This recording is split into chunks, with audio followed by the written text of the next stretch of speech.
Hi, this is part 2 of the NuTone L35 or possibly K35 clock chime video. In part 1 we repaired the chime mechanism, and in part 2 we're going to take a quick look at the clock. So this was the original box that it came in, that the customer got when he bought all this. One of the complaints on the clock is, while all of this is new old stock as far as I can tell, and he thinks it is also, is he said the clock was noisy. So I have it hooked up to power. It has a 16-volt motor on it. We're going to go ahead and turn it on, and I've had it running for a while. It keeps good time and none of that's really a problem. However, I'm going to hold it up to the microphone and let you listen.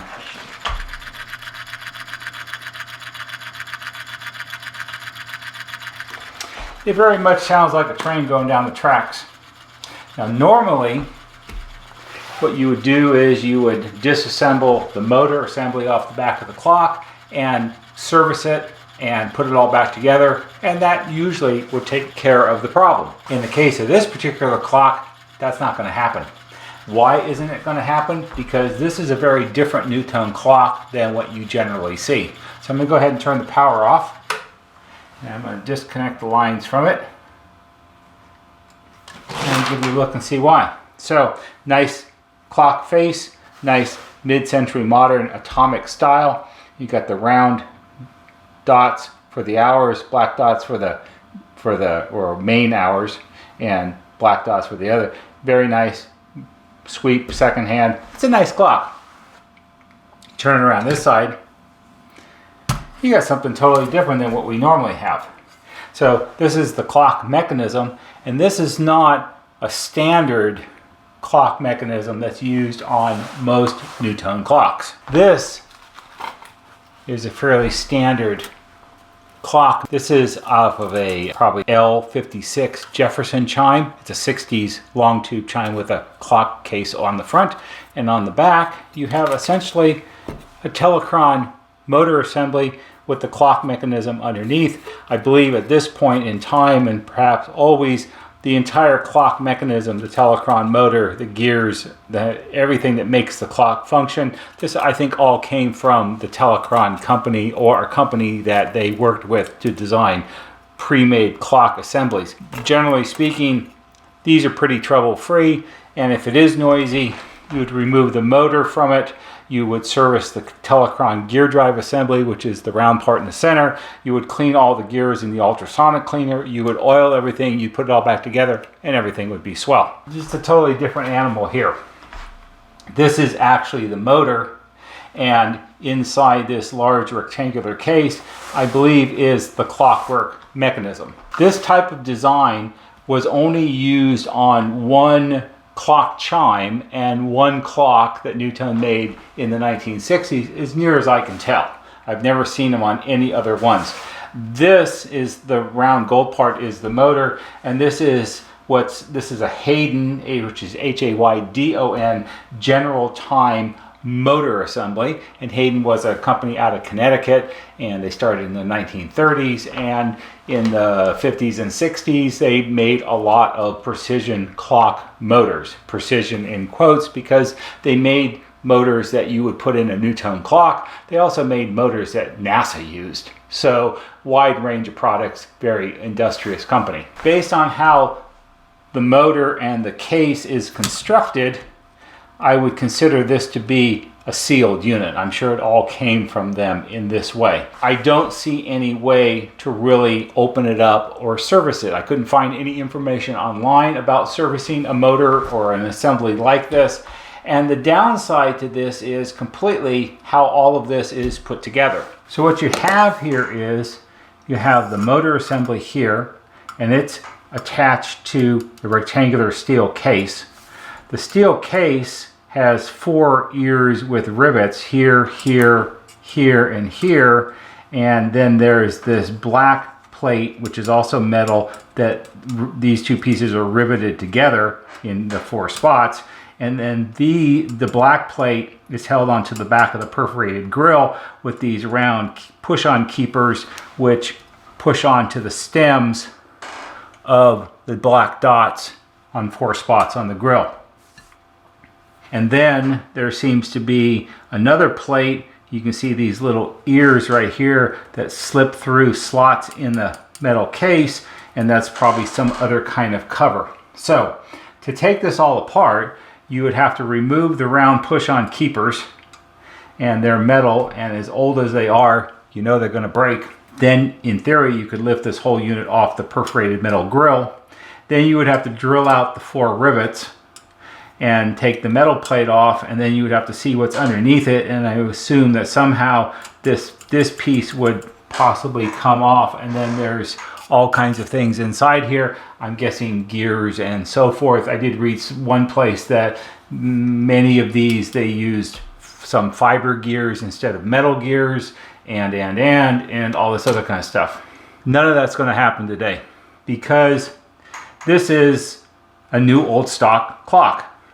And I've never taken one of these apart before, and I'm pretty brave, but I'm not going to be brave enough to do this, because if it gets broken, if something gets damaged or something gets broken in the disassembly or the attempting to open it up or all of those kind of things, there's no replacement parts. There's no replacement. I don't have 6 of these on the shelf. If I did, I would have taken one that was pretty crusty and taken it apart already and had some idea whether there's anything worthwhile that you can do with it or not. As near as I can tell, the motor, this part, is a sealed unit. This round gold cover you can get off, and then there's sort of a flywheel arrangement underneath it that spins, and you can see it spin through the little inspection hole right here, because I assume that when these were new, this would run so quietly that you wouldn't be able to tell if it was running or not, and instead of having to wait to see if it turned the hands forever, you could look through the inspection hole and you would see it spinning in there, and that would be great. I'm not going to do any of that because the downside's too great. The chance of ruining it is too high, and I'm not going to be the guy that breaks it. Either you need someone who has experience with this assembly or has parts for this assembly, or if someone was really wanting to make it super quiet and have it still function correctly, I assume that this could all be removed, and what people generally tend to do nowadays is replace it with some kind of battery operated quartz movement or something like that.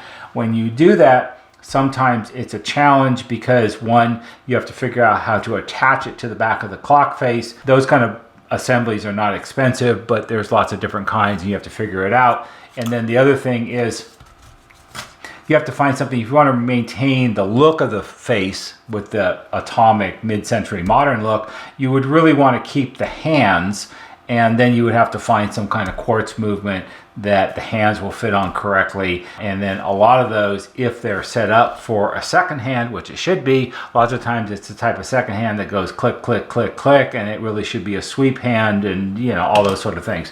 Like I said, none of that's going to happen here today. Yeah, in fact, none of that's going to happen here at all. This is entirely what I refer to as a risk and reward project. The risk is too high and the reward is too small. There's no to know how this would end up, and the chances of either A, ruining it, or B, doing all that work to find out that there isn't anything you really can do to make it quiet is too high, in my opinion.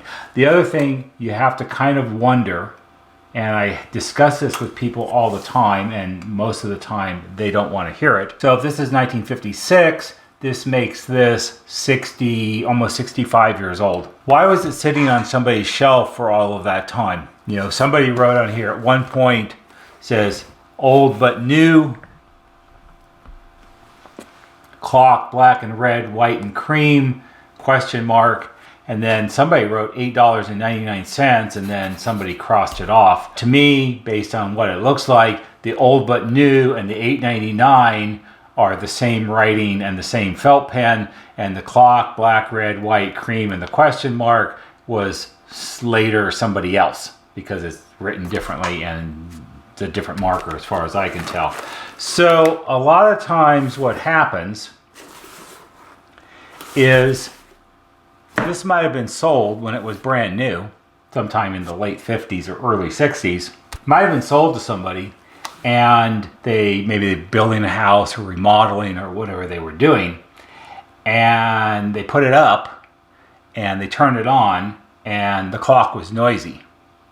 And of course, you know, if you're building a new house and you bought something like this to put in it, and especially if it's in your kitchen, which is probably where it is, you're not going to put up with a noisy clock. You just bought it. It's brand new. I'm not sure exactly how much this costs. I couldn't find a price list for something like this, but I would imagine back in the early 60s, this was probably between $40 and $55, which was a lot of money. So what would they have done? Well, they would have taken it down off the wall and taken it back to where they bought it, tell them that it's noisy and it's not acceptable. Of course, they wouldn't have taken the whole thing out of the wall because the chime case and the chime mechanism is built into the wall. It's a flush mount chime. So that would have stayed. Maybe they would have taken just the clock down because the clock is the part that's the problem.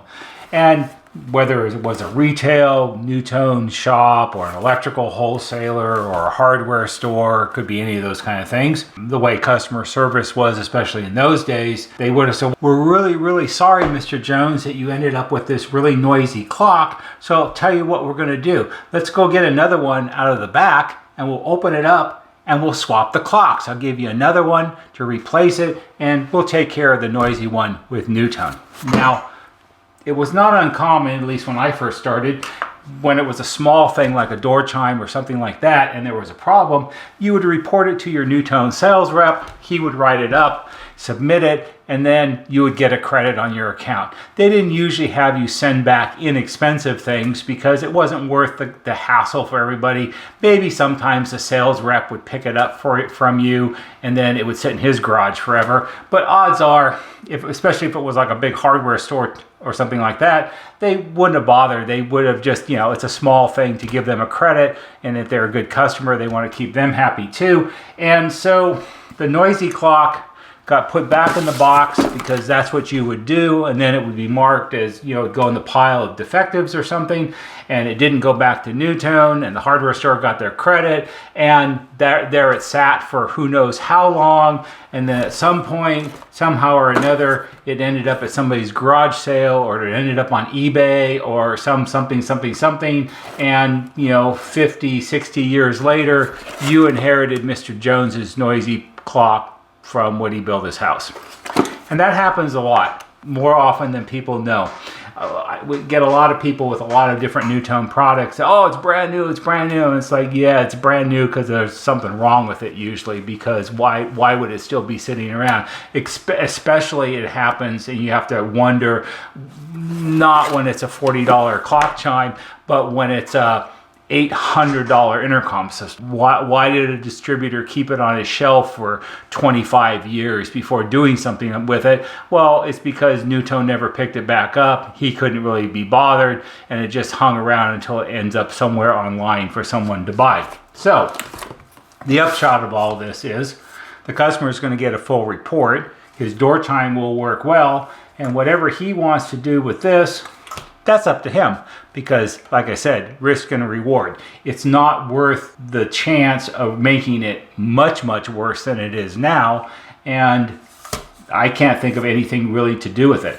It's noisy, I think, because there's a problem with it, and whether or not it's a problem you can solve, I don't really know. But don't have any spares, not really going to get into it.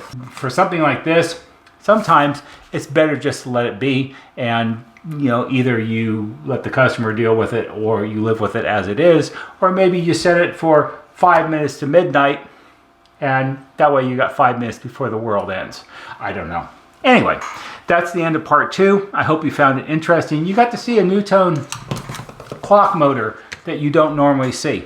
So that's the ins and outs of the clock portion of this video. If you found it interesting, give it a thumbs up on YouTube, because that helps us just a little bit. There'll be a banner right here that shows you how to subscribe.